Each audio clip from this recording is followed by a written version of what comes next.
여러분 반갑습니다. 선교적으로 읽는 로마서 7번째 시간입니다. 한 주 또 어떻게 평안히 지나셨는지 모르겠습니다. 한 주 한 주가 참 빨리 간다는 느낌을 많이 받습니다. 계절이 더 좋아지면서 그런 것 같습니다. 오늘은 저희가 7번째 강의를 하면서 좀 하나님의 사랑에 대해서 이야기를 해보려고 합니다. 저희가 저번 주에 함께 나눴던 것처럼 바울은 로마서 1장과 4장을 통해서 하나님이 얼마나 또 어떻게 창조적으로 그 약속에 신실하셨는가, 그 하나님의 신실하심에 대해서 이야기를 함께 나누었습니다. 오늘은 저희가 로마서 5장으로 들어가면서 하나님의 사랑에 대해서 이야기를 해보려고 합니다. 로마서 5장은 사실 이 로마서 5장 초반부는 로마서 5장, 6장, 7장, 8장 이 하나님의 사랑, 하나님이 우리를 위해서 하신 일들에 대해서 다루는 이 부분의 서론과 같은 역할을 합니다. 바울이 5장에서부터 8장까지에서는 하나님의 사랑에 대해서 힘주어 이야기합니다. 그래서 이 5장의 로마서 5장 초반부의 말씀과 로마서 8장 후반부의 말씀이 평행을 이루어서 이 5장에서부터 8장은 바울이 하나님의 사랑에 대해서 힘주어 이야기한다라는 것을 알 수 있는데, 로마서 8장 후반부에는 어떤 말씀이 기록되어져 있습니까? 우리가 잘 아는 것처럼 그러나 이 모든 일에 우리를 사랑하시는 이로 말미암아 우리가 넉넉히 이기느니라. 내가 확신하노니 지금 현재에 사망이나 생명이나 천사들이나 권세자들이나 현재일이나 장래일이나 능력이나 높음이나 깊음이나 다른 어떤 피조물이라도 우리를 우리 주 그리스도 예수 안에 있는 하나님의 그 큰 사랑에서 끊을 수 없다라고 이야기를 합니다. 그 바울은 하나님의 사랑을 정말로 깊게 인식했기 때문에 바울이 유대인들, 그렇게 하나님께서 먼저 선택한 자기 백성들이 고난 가운데 있었어도, 그리고 지금도 고난 가운데 있어도 그 하나님의 사랑에 대한 인식 때문에 그게 문제가 되지가 않았습니다. 그 현재의 고난이 문제가 되지 않았습니다. 바울의 개인적인 삶은 어떤가요? 바울이 선교 사역을 열심히 하면서 그리스도를 쫓아 그리스도의 제자로 살겠다라고 다짐하고 그렇게 복음을 살아내기 시작하면서 고난과 역경의 연속의 삶을 살았습니다. 근데 그 고난과 역경이, 그 현재의 고난과 역경이 바울에게 아무 문제가 되지 않았습니다. 그래서 로마서 8장 후반부에 로마서 5장에서부터 8장까지를 마무리 짓는 이 결론과 같은 부분에서 우리를 그 예수 그리스도의 사랑에서 그 어떤 것도 끊을 수 없다. 그러니까 이 현재 우리가 당하고 있는 이 어려움들은 아무 문제가 되지 않는다라고 이야기합니다. 그래서 오늘은 이 바울이 깊이 붙잡고 있는 하나님의 사랑에 대해서 같이 이야기를 좀 나눠 보려고 합니다. 바울은 어떻게 이 하나님의 사랑에 대해서 지금 이 현실의 이 고난이 하나님의 사랑을 충분히 의심하게 할 수 있는 단초를 제공함에도 불구하고 하나님의 사랑에 대해서 흔들림이 없었습니다. 오히려 그 견고한 신뢰, 하나님의 사랑에 대한 그 견고한 신뢰가 현재의 고난과 고통을 넘어서게 했습니다. 이런 바울이 가진 하나님의 사랑에 대한 신뢰가 어떻게 형성되어졌는지를 우리가 함께 좀 살펴보면서 우리도 그 하나님의 사랑에 우리가 그 하나님의 사랑의 반석 위에 우리가 서서 현재 당하는, 의인으로서 당해야 되는 여러 가지 고난과 역경들을 능히 뛰어넘을 수 있는 그런 은혜가 우리들 가운데 있기를 소망합니다. 여러분, 오늘 하나님의 사랑에 대해서 이야기하려면 로마서 1장에서부터 4장까지 계속 바울이 하나님의 신실하심에 대한 이야기들 한 것을 좀 기반으로 해서 이야기가 되어져야 합니다. 로마서 5장이 그렇게 구성되어져 있기 때문에 그렇습니다. 저번 시간에 저희가 이 도표를 중심으로 좀 살펴봤습니다. 그 바울은 당시 유대인들과 아브라함의 이야기를 좀 다르게 읽었습니다. 저번 시간에 같이 나눴던 이야기들을 여러분 기억해 보십시오. 아브라함의 이야기를 유대인들은 순종의 이야기로 봤습니다. 그러니까 아브라함이 할례를 행하고 하나님의 말씀에 순종하고 이런 것들을, 율법에 대한 순종을 이렇게 보여주는 모델이 되는 하나의 이야기가 아브라함의 이야기다라고 유대인들이 인식했습니다. 그러다 보니까 이 율법은 아브라함처럼 율법을 지켜야 아브라함이 이방인임에도 불구하고 하나님의 백성의 선조가 될 수 있었던 것처럼 너희들도 하나님의 백성이 되고 싶어하는 자들은 율법을 마땅히 지켜야 한다. 그래서 율법을 유대인들은 배타적 민족주의의 도구로 사용했습니다. 그러니까 너희들이 할례도 행하고 이 음식 정결법도 너희들이 지킬 수 있어야 한다. 그래야 하나님의 백성이 될 수 있다. 그래서 하나님의 백성은 유대인과 같이 된 자들으로 제한한다. 라는 것이 당시 유대인들의 생각입니다. 이런 유대인들의 생각에 반해서 바울은 구약 성경을 다시 읽었습니다. 좀 더 자세히 말하면 아브라함의 이야기를 부활하신 예수 그리스도를 만난 다음에 자신의 해석학적 전제가 완전히 다 뒤집어지고 자신의 인식 자체도 다 뒤집어져서 그런 새로운 인식을 가지고 내가 틀렸다, 내가 구약 성경을 잘못 읽었다라는 인식을 가지고 바울이 아브라함의 이야기를 다시 읽어보니까 아브라함이 할례를 받기 전에 창세기 15장에서 믿음으로 말미암아 의롭다함을 여겼다라는 그 표현에 집중하면서 아브라함의 이야기를 바울은 믿음의 이야기로, 믿음으로 의롭게 되어지는 이야기로 읽어야 한다 라고 이제 이야기를 했습니다. 그래서 이 아브라함의 이야기를 믿음의 이야기로 읽으니까 율법의 역할도, 율법에 대한 인식도 달라졌습니다. 이 부분이 되게 중요하죠, 여러분. 저번 시간에 말씀드렸던 것처럼 이 부분이 굉장히 중요합니다. 바울이 이 아브라함의 이야기를 이렇게 믿음의 이야기로 읽으면서 뭐라고 말하냐면 바울이 다윗의 이야기도 가져옵니다. 다윗의 이야기도 가져와서 로마서 4장 7절 8절에 보면 불법이 사함을 받고 죄가 가려짐을 받는 사람들이 복이 있다.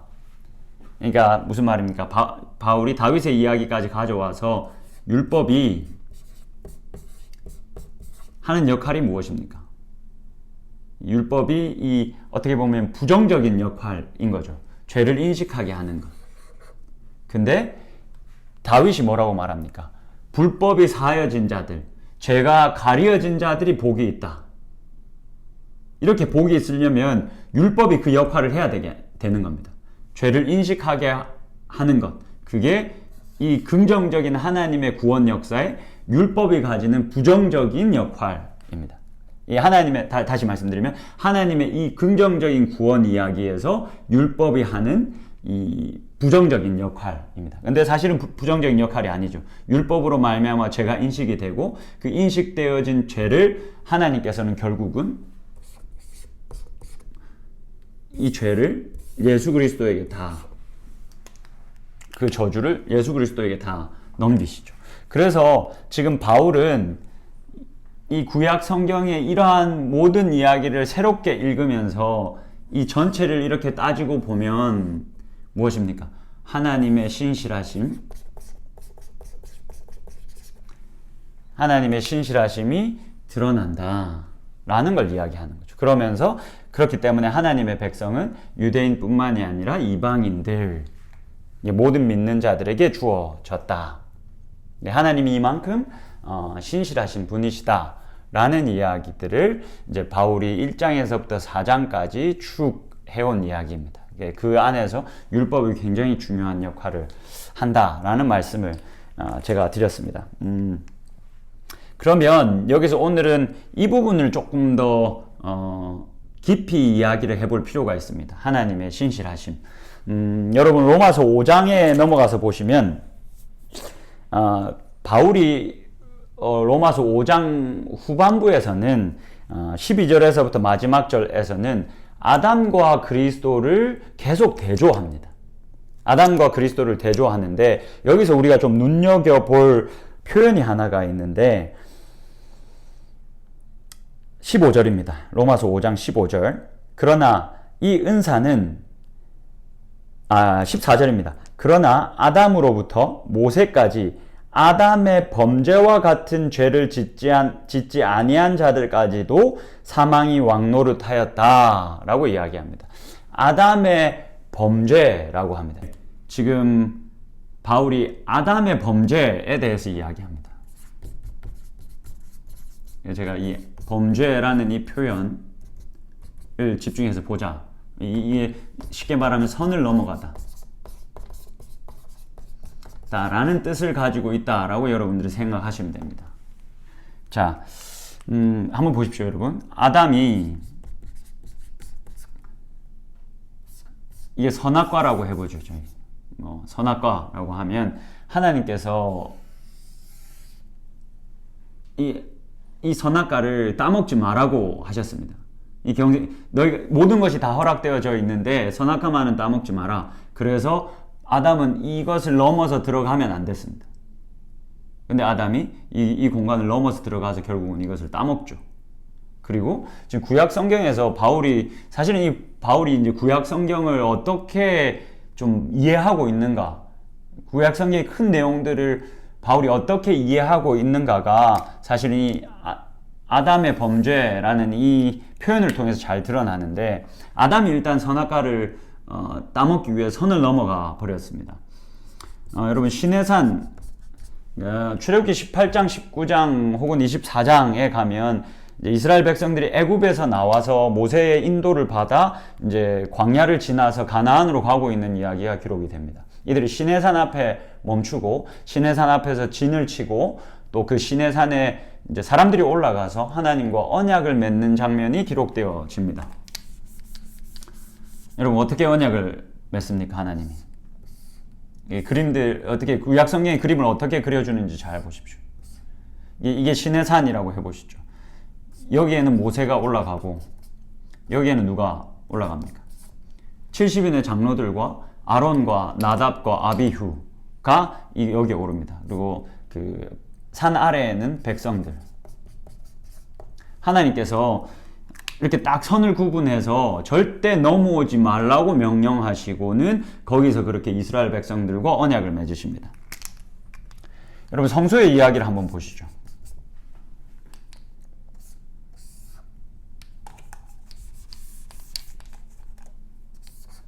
성소의 이야기를 쭉 한번 보시면 이게 지성소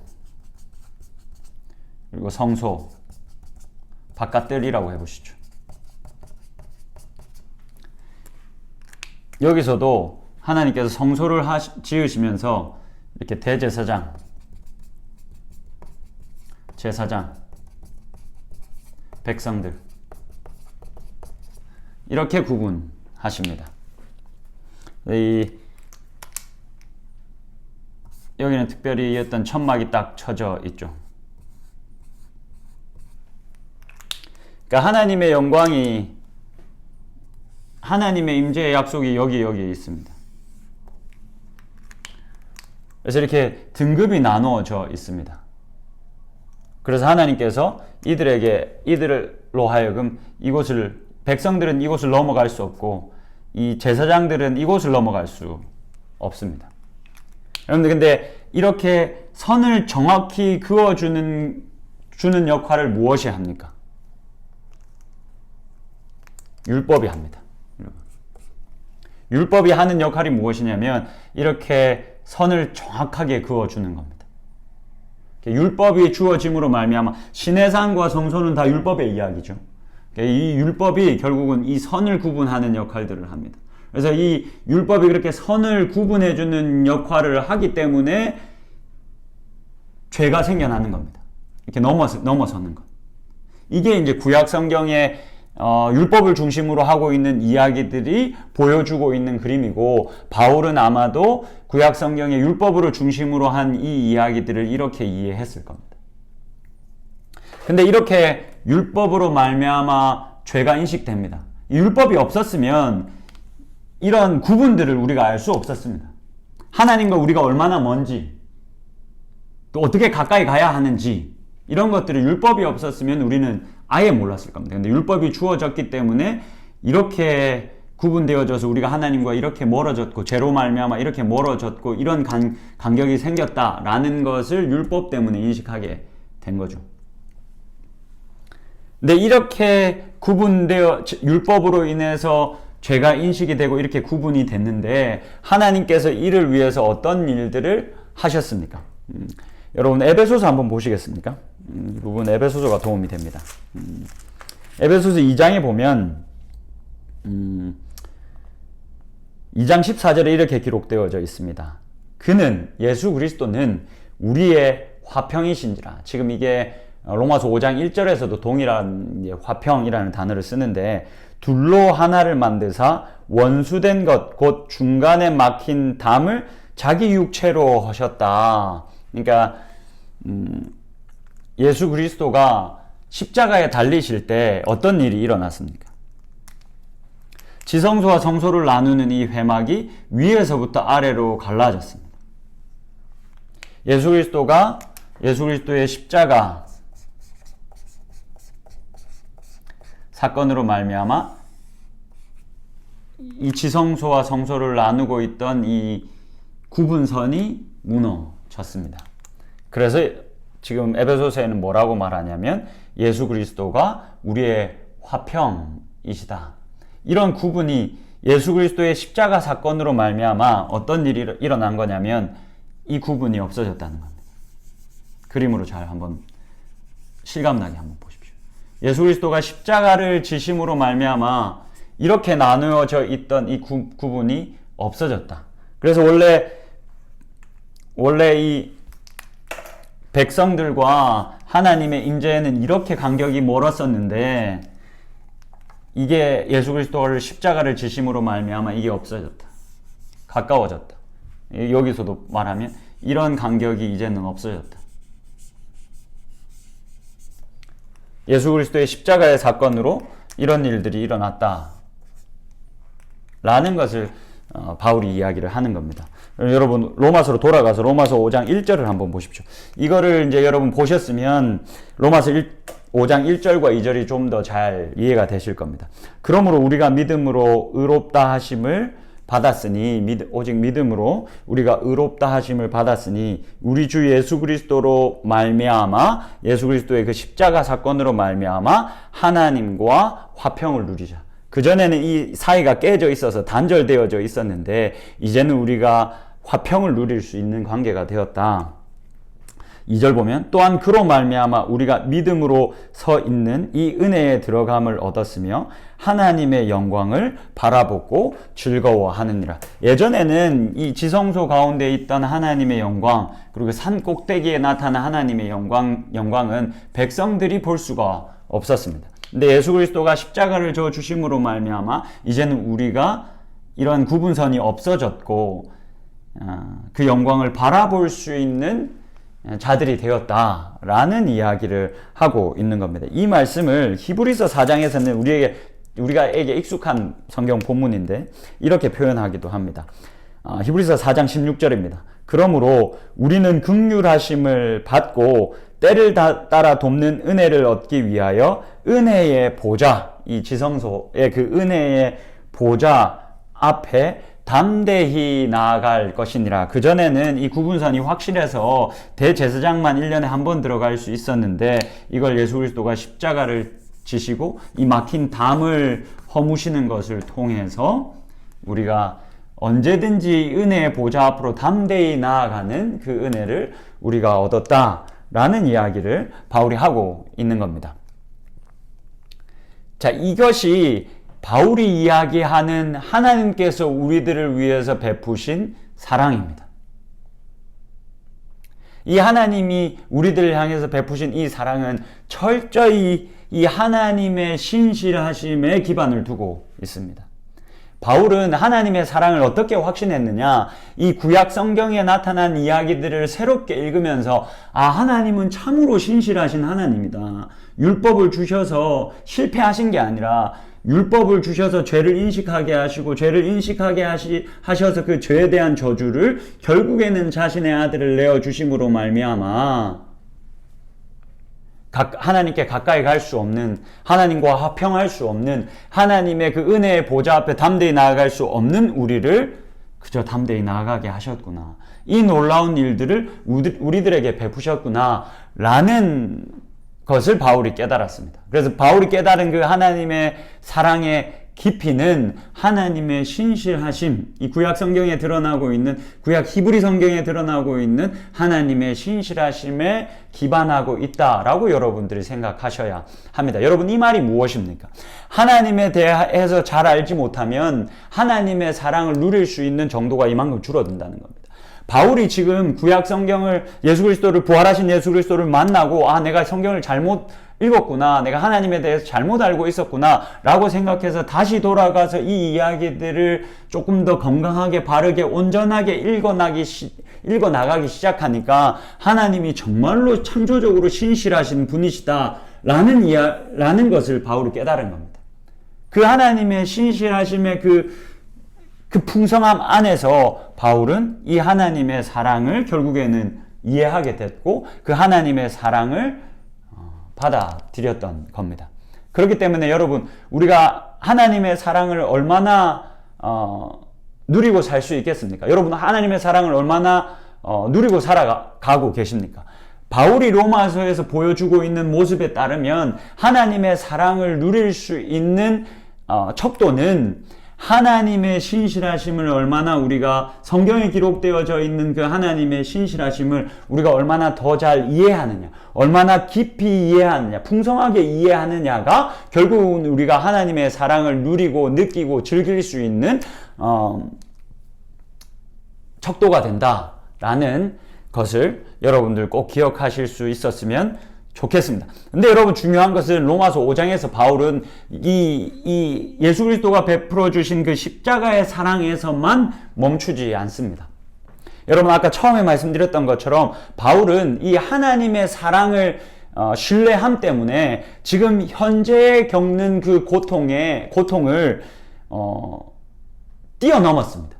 그러니까 자신이 바라보고 있는 하나님이 선택한 이 유대인들이 지금 당하고 있는 고난과 고통, 로마와 헬라와 이 여러 큰 나라들에게 압제를 당하면서 겪었던 그 어려움도 바울에게는 문제가 되지 않았고, 그리고 자신이 실제로 그리스도의 제자로 그리스도인으로 살아가면서 겪는 현재의 고난도 바울에게는 문제가 되지 않았습니다. 왜 그랬을까요?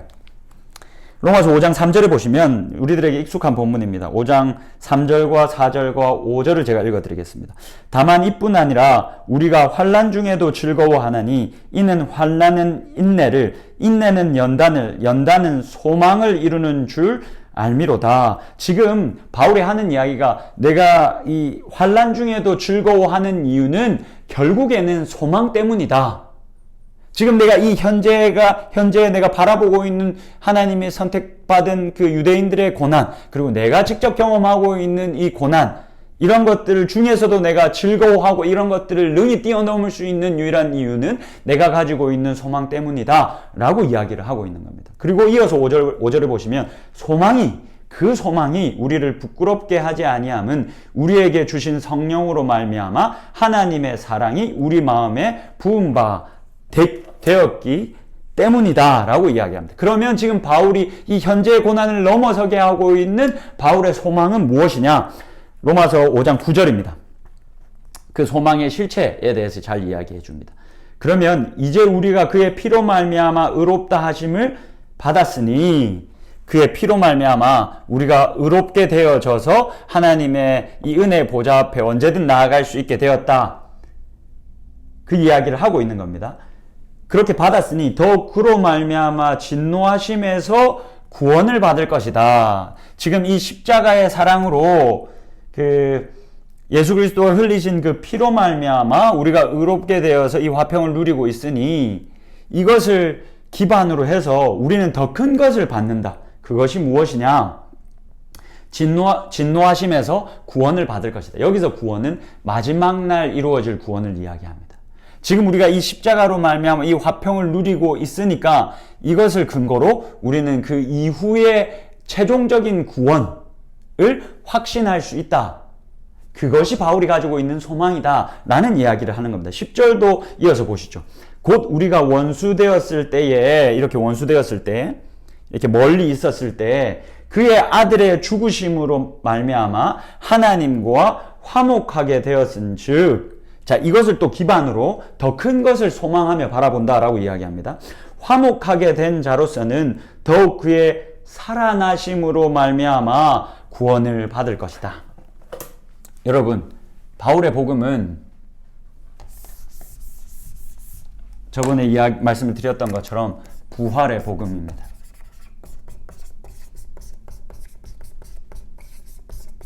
지금 바울이 이 로마서 5장 10절에서 뭐라고 말합니까? 우리가 원수되었을 때 예수 그리스도의 그 죽으심으로 십자가로 말미암아 우리가 화목하게 되었은즉 이것을 기반으로 나는 더 큰 소망을 바라본다. 이 구약 성경에서 하나님의 신실하심이 이렇게 드러났지 않습니까? 구약 히브리 성경에서 내가 발견한 하나님이 이처럼 신실한 하나님이시기 때문에 나는 이것을 기반으로 더 큰 것을 바라본다. 그렇게 화목하게 되었은즉 화목하게 된 자로서 더욱 그의 살아나심으로 말미암아 예수 그리스도의 부활로 말미암아 구원을 받을 것이다. 이 구약 히브리 성경에 나타나는 그 하나님의 신실하심, 율법을 주시고 죄를 인식하게 하시고 그 다음에 자신의 아들을 결국 예비해서 주신 그 하나님의 신실하심을 내가 성경을 통해서 깨달았기 때문에 하나님은 참으로 신실하신 분이시다. 그래서 내가 이 하나님이 신실하심을 깨달았다는 그 기반이 결국은 또 무엇을 바라보게 하느냐? 예수 그리스도가 부활하셨는데 결국 그의 다시 살아나심으로 말미암아 나는 이 현재의 고난과 역경이 있다 손 치더라도 마지막 날에 최후 심판이 이르는 그날에 예수 그리스도가 부활하셨기 때문에 하나님께서 마지막 그 심판 때에 나를 구원하실 것이고 나를 그렇게 온전한 부활의 몸을 입게 하실 것이다 라는 것을 기대하고 있다 라고 이야기를 하는 겁니다. 하나님의 사랑은 바울에게 하나님의 사랑은 하나님의 신실하심에 철저히 기반을 하고 있습니다. 구약에 나타나고 있는 하나님이 이런 하나님이시라면 그리고 그 하나님께서는 끝내 그 예수 그리스도를 부활케 하신 하나님이시라면 나는 확신할 수 있다. 하나님의 사랑을 나는 그렇기 때문에 확신한다. 내가 지금 현재 이런 고난과 이런 역경들을 겪고 살아간다 손 치더라도 예수 그리스도가 그 고난을 받은 이후에 부활을 하셨던 것처럼 이 고난을 다 지나고 나면 내가 최후 승리를 얻을 것이다. 그 하나님의 사랑이 지금 내가 겪고 있는 현재의 고난과 역경을 넘어가게 한다라는 이야기를 바울이 우리들에게 하고 있는 겁니다. 여러분, 우리가 이런 하나님의 사랑을 받은 자들입니다. 이런 부활의 복음을 받은 자들입니다. 우리가 의인으로서 그리스도인으로서 살아가다 보면 남들보다 손해봐야 할 일이 많고 우리가 그리스도인 되었기 때문에 세상이 우리를 시험하고 유혹하고 어렵게 하는 일들을 많이 만날 수 있습니다. 그러나 여러분, 그럼에도 불구하고 우리는 최후의 승리를 믿어야 하는 자들입니다. 하나님이 성경에서 이렇게 신실하신 분으로 드러나고 있지 않습니까? 우리가 그 신실하신 하나님의 그 어떠함을 이렇게 길어낼 수 있다면, 바울이 길러냈던 것처럼 그렇게 길어낼 수 있다면 우리도 하나님의 사랑에 기대어 살아갈 수 있게 될 줄로 믿습니다. 이런 하나님의 사랑이 우리들 안에서 가득해서 현실의 고난과 역경을 능히 뛰어넘고 계속해서 그 십자가를 지고 하나님의 선교에 자발적으로 능동적으로 동참하여 살아가고 결국에는 최후의 심판대에 서는 그날 잘했다 칭찬받는 그렇게 아름다운 부활의 몸을 온전히 입게 되어지는 은혜가 우리들 가운데 있기를 주님의 이름으로 축복합니다. 오늘은 여기까지 하겠습니다. 수고하셨습니다.